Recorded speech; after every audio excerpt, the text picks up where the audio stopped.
Keceriaan keluarga Anang Hermansyah dengan Ashanty kini berubah total gara-gara Atta Halilintar berseteru dengan keluarga pemilik stasiun televisi MNZ TV Haritano. Mari kita ikuti. Ayah dari Aurel terpaksa dilarikan ke rumah sakit karena mengalami tekanan mental Atta Halilintar dan keluarga Anang Hermansyah Hal tersebut berawal dari kontroversi yang melibatkan Atta Halilintar sang menantu pemberitaannya di Indonesia ya. Berita simpang siur tentang Atta Halilintar dan Haritano sampai ada berita yang ditampar katanya. Yakin itu adalah hoax sebenarnya. Tetapi itulah yang namanya juga selebriti ya.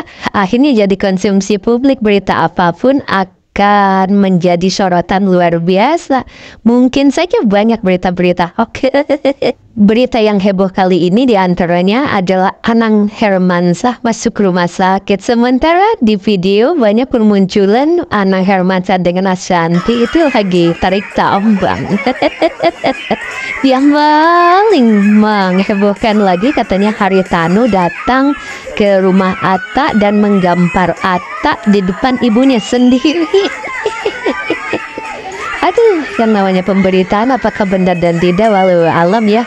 Oleh sebab itu para netizen harus cerdas menyikapi hal ini. Mana berita benar, mana berita hoax. Berita heboh tentang serangan Iran yang dahsyat luar biasa membuat guncang para netizen, para penduduk asli di Gaza, terutama penduduk Israel. Waktu singkat, ketegangan pun menyebar.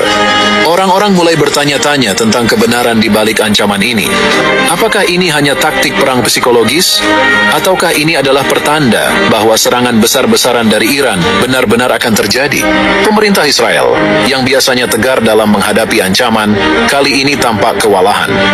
Ini adalah suasana perang mencekam di era informasi abad ini. Jika yang mendahului yang namanya peperangan itu ya senjata yang memusnahkan atau yang menumpahkan darah. Kali ini justru perang yang paling dahsyat itu adalah yang menteror psikologis. Jika semua telepon genggam dimasuki berita ancaman akan terjadinya bombardir luar biasa dari Iran, ini pertanda luar biasa canggihnya teknologi Iran itu, sehingga handphone milik penduduk Gaza terutama Israel semuanya dikirimi pesan dengan nama dan identitas lengkap pemilik handphone itu. Ini kan luar biasa. Merasa hal ini menganggap lebih penting daripada nuklir itu sendiri yang selama ini dianggap sebagai senjata yang paling canggih di dunia ini. Kenyataannya Israel sekarang mulai panik gara-gara setiap warga di Israel itu mendapatkan informasi dengan menyebutkan nama orang yang memiliki handphone itu. Jika benar semua telepon genggam di Gaza menerima pesan singkat dengan mencantumkan nama pemiliknya, berarti pengirim pesan memiliki data semua warga negara tersebut. Ini sebuah pekerjaan yang sangat luar biasa menggetarkan rasa panik pihak lawan.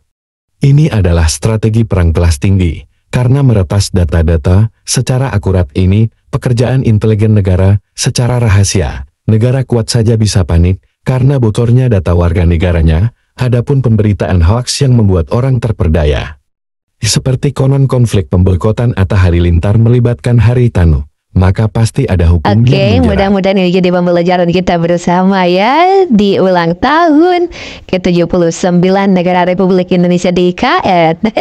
Atta justru melontarkan kata-kata yang dianggap tidak senonoh kepada Haritano. Lihat siapa yang berbicara. Ini hanya salah satu cara untuk menghancurkan karirku. Seru Atta di hadapan beberapa orang yang hadir, termasuk media yang merekam kejadian itu. Amarah yang ditunjukkan Atta membuat Haritano merasa terluka dan tak dihormati oleh seseorang yang lebih muda dalam posisi sosial. Dengan sangat kecewa, ia lalu meninggalkan tempat tersebut tanpa mengucapkan sepatah kata pun. Haritano, yang dikenal sebagai sosok yang sangat berpengaruh dan berhasil dalam dunia bisnis, tidak pernah membayangkan akan diperlakukan dengan cara seperti itu. Saya malu diperlakukan demikian oleh seseorang yang seharusnya lebih tahu etika dan sopan santun, ungkap Haritano kepada timnya setelah pertemuan tersebut. Keputusan Haritano untuk membawa masalah ini ke tingkat selanjutnya tidak memakan waktu lama. Merasa sakit hati dan terhina, ia menyuruh anak buahnya untuk memberi pelajaran kepada Atta Halilintar. Dalam sebuah pernyataan resmi, Haritano mengatakan, "Kami tidak akan membiarkan tindakan semena-mena seperti itu lolos begitu saja. Kami akan menyampaikan kepada Atta bahwa ada konsekuensi dari setiap perkataannya, terutama di hadapan publik." Tambahnya, menegaskan sikap tegas dalam menanggapi tindakan Atta yang berani. Masyarakat mulai memperdebatkan tindakan yang akan diambil oleh kedua belah pihak. Banyak warganet yang mendukung Haritano, menginginkan agar tindakan keras diambil untuk mengingatkan Atta tentang pentingnya etika dalam berkomunikasi, terutama bagi seorang publik figur. Atta perlu diajari arti dari rasa hormat, terutama kepada orang-orang yang menduduki posisi penting dalam industri, tulis salah satu pengguna media sosial. Ya kan tahu-tahu jagoan. Catatan, kalau nanti ngomongnya keliru. Jadi tanggal 5. Begitulah berita yang beredar di media sosial, terutama di WA Group. Bahkan ada video-video yang lebih dahsyat lagi, yaitu diantaranya Haritano membawa Hercules. Isi beritanya, Haritano dikawal oleh Hercules datang ke rumah Atta Halilintar dan menggampar Atta di depan ibunya sendiri. Ini yang meragukan apa benar orang yang santun seperti Pak Haritano berbuat seperti itu. Nah, ini diperlukan kecerdasan kita semua ya, jangan sampai semua informasi itu ditelan mentah-mentah. Tapi kalau berita tertulis seperti di koran atau media massa yang ada penanggung jawabnya, mungkin itu bisa kita percayai ya. Berita bisa dipercaya jika ada penanggung jawabnya, seperti berita kepanikan warga Israel yang diberitakan Tribun News atau koran Kompas. Sedangkan berita berupa video yang beredar di WhatsApp itu tanpa mencantumkan penanggung jawabnya, walau ada suara Haritano dan Atta Halilintar di sana. Mungkin saja semua itu merupakan hasil kerja artificial intelligence. Antaranya justru yang paling mengena di hati umat manusia seluruh dunia adalah teror psikologis seperti yang dilakukan oleh Iran yang membuat suasana mencekam di negara Israel tersebut. Dan yang ketiga diantaranya bagaimana Atta Halilintar dan keluarga Anang Hermansyah yang begitu spektakuler pemberitaannya di Indonesia ya. Karena apa? Karena Haritano pemilik MNC-TV ternyata tidak terima atas perlakuan Atta Halilintar. Tidak menempatkan penghormatan kepada orang-orang yang telah meninggal. Masyarakat pun menunjukkan kepedulian lebih terhadap situasi ini, dengan banyak yang membela Fuji dan keluarga almarhumah Vanessa Angel. Kita semua ingin mendukung Fuji. Apa yang terjadi padanya sangat tidak adil. Kami berharap semua pihak dapat menghargai mereka yang telah pergi, tulis seorang netizen dalam komentarnya di media sosial. Haji Faisal, ayah dari Fujian, juga menanggapi keputusan Haritano dan pemboikotan yang dilakukan oleh beberapa stasiun televisi ini. Ia menegaskan bahwa Atta kini menuai apa yang telah dia tanam. Semuanya dalam keadaan sehat walafiat ya. Oke, kita mulai. Topik kali ini, perang dewasa ini berbeda dengan dahsyatnya perang tempo dulu. Kalau dulu yang namanya perang itu adalah persenjataan nuklir yang paling dahsyat itu.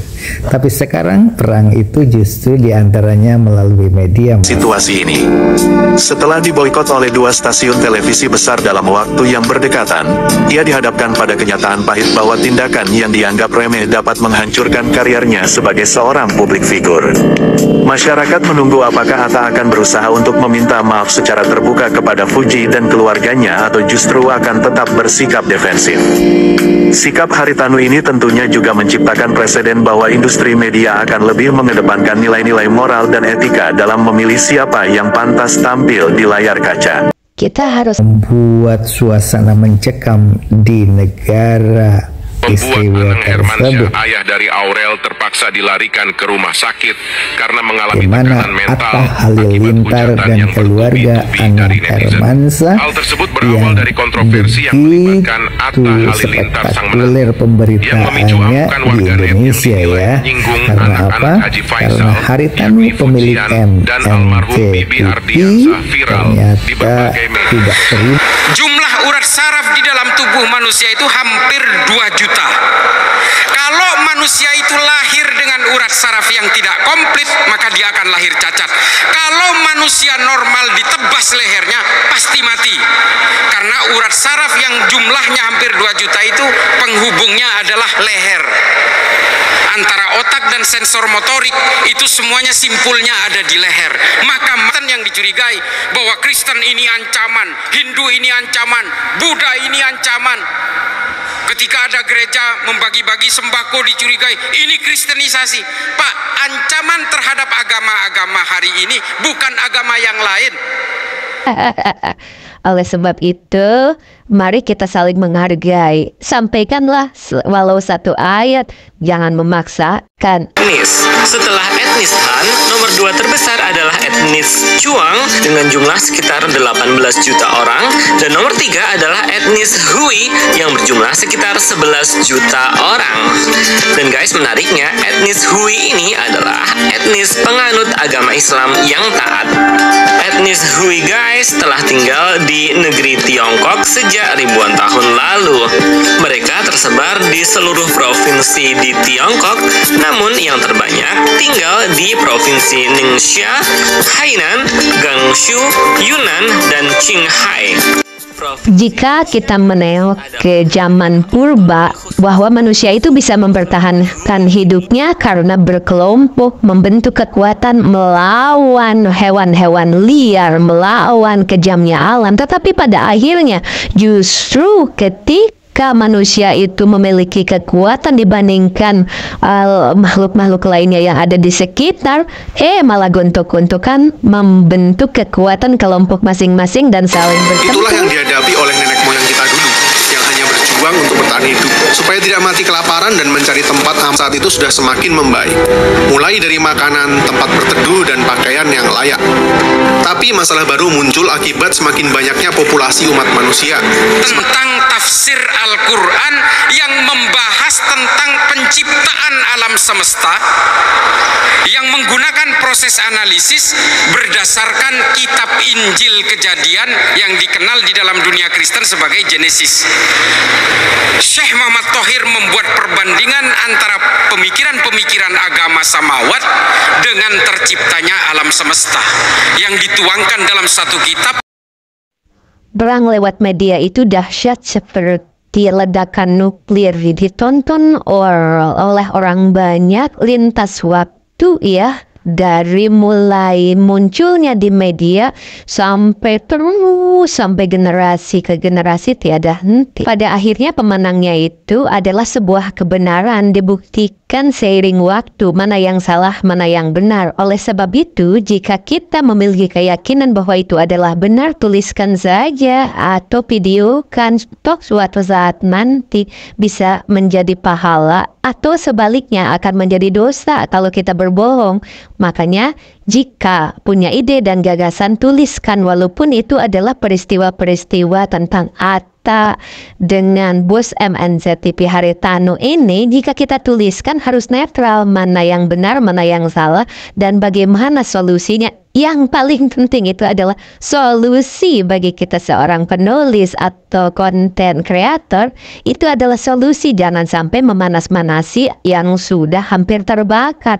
Lebih baik kita cari solusi yang terbaik. Apa yang harus kita ungkapkan supaya ditiru oleh netizen yang lainnya kalau ada yang memiliki masalah seperti ini. Niatkan saja segala sesuatu itu adalah ibadah. Seperti halnya Stephen Hawking yang sekarang mengguncang dunia, banyak pemuda-pemuda dari Timur Tengah termasuk Arab Saudi mulai ateis katanya sekarang ini. Berawal dari Eropa. Mengapa kok mereka bisa jadi ateis? Karena ilmu pengetahuan yang dia ungkapkan itu dibuktikan seiring waktu oleh ahli-ahli ilmu pengetahuan ternyata memiliki kebenaran. Padahal di dalam Al-Quran kebenaran itu semakin nyata. Apa sih yang tidak ada di Al-Quran? Bukti-bukti nyata sudah ada secara visual, bahkan bisa dibuktikan. Salah satu di antaranya secara visual, misalkan pertemuan dua lautan. Salah satu di antaranya dua lautan airnya yang bertemu tapi tidak bersatu, tentang sidik jari, tentang cakrawala yang menyerupai bunga mawar, tentang pertemuan antara sperma dengan ovum, dan masih banyak lagi. Contoh-contoh itu ada, terbukti dan tertulis, makanya kita harus bersahadat ketika telah membuktikan. Ini dampak dari perang itu sendiri, ternyata ada manfaatnya. Tuhan juga menciptakan iblis, ada manfaatnya. Kalau tidak ada iblis, tidak akan ada peperangan, tidak akan ada nafsu yang berlebih-lebihan hingga terjadi gontok-gontokan. Gontok-gontokan seperti itu kan menguras pola pikir, sehingga setiap orang nggak bisa tidur, berpikir, sehingga ilmu pengetahuan juga berkembang. Itu barangkali secara orang awam pola pikirnya seperti itu. Buku ini justru sebenarnya bisa melawan teorinya Stephen Hawking, yang menurut Syekh Muhammad Thohir bin Asyur, terciptanya alam semesta ini berdasarkan ledakan dahsyat antara air dengan petir listrik juga, Pak. Yang menurut Syekh Muhammad Thohir dikenal dengan teori al-ittisal wal-infisal, penyatuan dan pemisahan. Dan hanya sekadar rating, tetapi juga penghormatan kepada mereka yang telah memberi kontribusi besar kepada masyarakat menjadi hal yang harus diperhatikan secara serius. Dalam situasi ini, banyak yang berharap agar Atta dapat menggunakan waktu yang ada untuk merenungkan perbuatannya dan memperbaiki citranya. Pembelajaran dari berbagai kritik yang diterimanya bisa menjadi jalan untuk mendewasakan dirinya sebagai seseorang yang berpengaruh di media. Penghargaan terhadap arwah dan mereka yang telah tiada harus menjadi prioritas utama, terutama bagi seseorang yang dikenal oleh publik. Saya mesti... Kemana ulama Islam dari dulu kok nggak pernah menyuarakan ini untuk melawan pemikiran-pemikiran ateisme? Mari kita tengok perkembangan ilmu pengetahuan berikut ini yang setahap demi setahap mempengaruhi umat manusia, yang logikanya terus berjalan, yang pada akhirnya menjadi ateis. Di sepanjang sejarah dunia, yaitu Great Depression yang menghancurkan GDP dunia hingga lebih dari 15%, 75 juta jiwa yang berlangsung selama 6 tahun. Gila. Sementara di negara-negara yang mayoritas beragama Islam termasuk di Indonesia, baru sekedar menghafalkan Pancasila yang pertamanya itu adalah ketuhanan yang Maha Esa, tidak menggali bagaimana tentang ketuhanan yang Maha Esa itu dikaji sedemikian rupa sesuai dengan data-data yang ada di bumi ini, sehingga Al-Quran, Injil, atau Weda, Tripitaka itu benar-benar sesuai dengan perkembangan zaman yang ada. Tetapi kok malah menghafal saja tentang Pancasila. 3. Persatuan Indonesia. 4. Kerakyatan yang dipimpin oleh hikmat kebijaksanaan dalam permusyawaratan perwakilan. 5 ya? 5. Kerakyat keadilan sosial bagi seluruh rakyat Indonesia. Seharusnya ada buku yang seperti Stephen Hawking tulis, yaitu bahwa apa yang diungkapkan itu keluar sebagai ilmu pengetahuan dengan fakta-fakta dan data-data seiring perkembangan zaman. Oh, ini buktinya. Begitu seharusnya. Tentu itu adalah tugas BPIP, bukan malah BPIP terbalik, yang seharusnya orang berhijab di dalam menyelenggarakan pengibaran bendera itu disarankan menjalankan ajaran agama ketuhanan yang Maha Esa. Malah terbalik, orang berhijab malah disuruh dibuka. Ini kan terbalik. Mari kita sekilas mengkaji tentang temuan-temuan Stephen Hawking berikut ini yang mengakibatkan orang-orang itu menjadi ateis. Membahas tentang Stephen Hawking dengan teori-teorinya yang bisa mengancam orang-orang yang beragama di seluruh dunia, saya tertawa pada saat itu. Tidak percaya dan apa yang terjadi. Mari kita dengarkan cerita berikut ini. Mudah-mudahan semuanya menjadi melek, tidak seperti saya dahulu kala itu. Berawal dari kejadian bumi ini tercipta dari ledakan-ledakan sampai kepada musnahnya umat manusia atau manusia meninggal menjadi debu dan menghilang, menyatu dengan alam.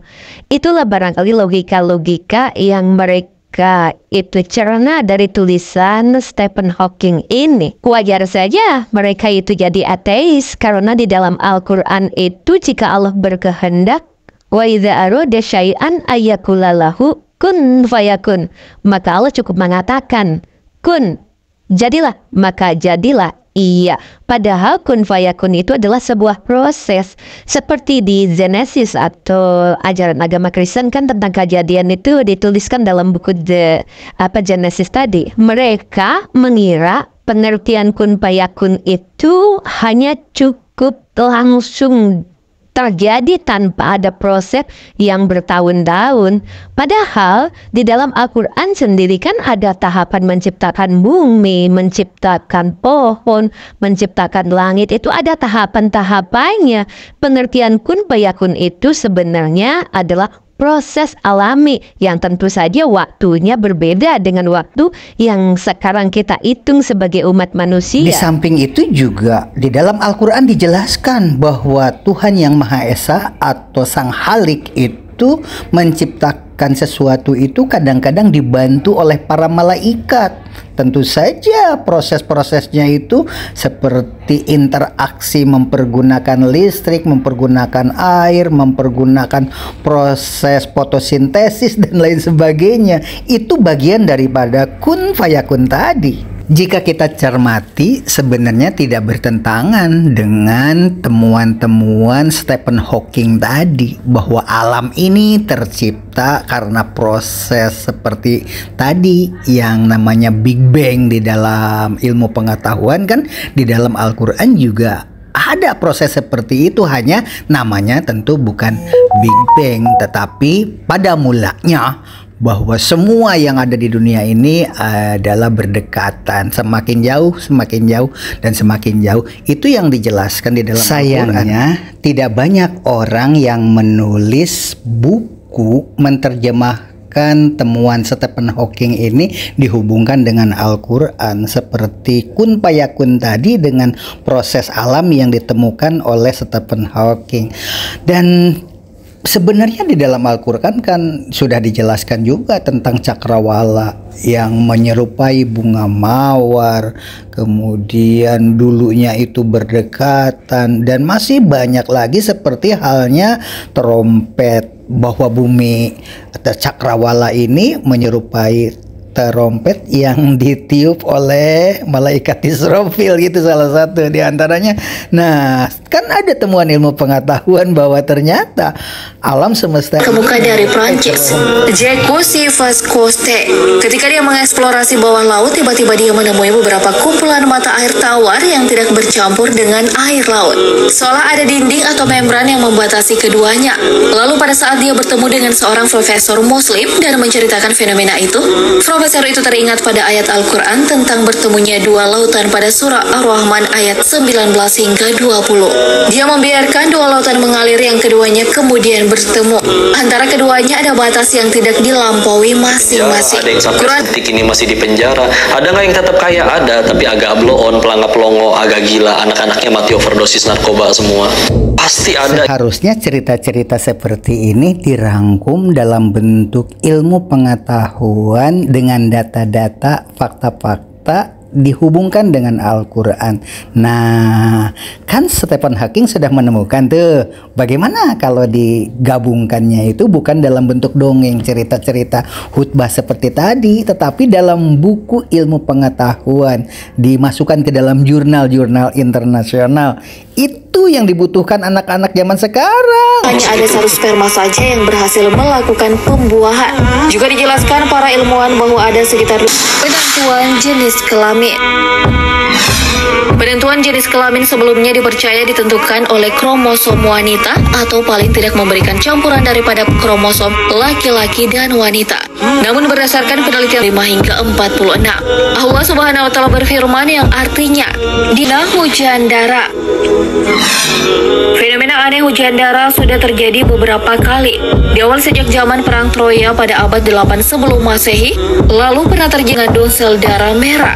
Dan ternyata dalam Al-Quran sendiri hal ini telah dijelaskan di surah Al-A'raf ayat 133. Maka kami kirimkan kepada mereka angin topan, belalang, kutu, katak, dan darah sebagai bukti yang jelas. Bahkan peperangan dan pertumpahan darah saja di bumi ini antara manusia dengan manusia berperang berebut kekuasaan saling bantai itu dituliskan di dalam Al-Quran ketika proses terjadinya manusia dan diawali dengan perdebatan antara malaikat dengan Allah Subhanahu wa taala.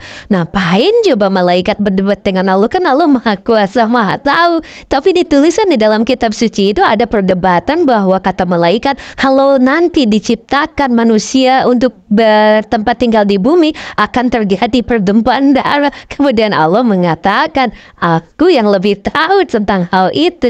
Tapi kenapa dituliskannya kok terjadi perdebatan seperti itu? Kan intinya memberi informasi kepada manusia lewat dialog seperti itu.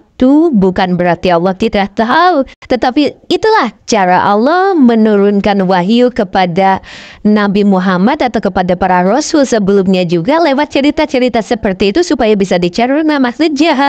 Peristiwa Atta Halilintar dengan Haritanu, peristiwa di Gajah, peristiwa Zionis Israel, peristiwa Amerika sebagai penguasa dunia kan sudah diceritakan juga sejak zaman dahulu tentang kekuasaan Fir'aun itu bagaimana, kan di dalam Al-Quran sudah dituliskan. Sebenarnya sekarang ini kan hanya pengulangan sejarah masa lalu, termasuk kaum Sodom. Zaman dulu kan sudah ada kaum Sodom, sekarang kan muncul lagi LGBT namanya, dan masih banyak lagi. Oleh sebab itulah mari kita menulis termasuk peristiwa Hatta dan Haritanu juga tuliskan saja bagaimana masalahnya dan solusi yang terbaik bagaimana menurut kitab suci yang pernah diturunkan oleh Allah Subhanahu wa taala. Oleh sebab itu mari kita bersama-sama berpikir cerdas, jangan termakan oleh berita hoak. Wabillahi taufiq wal hidayah. Wassalamualaikum warahmatullahi wabarakatuh.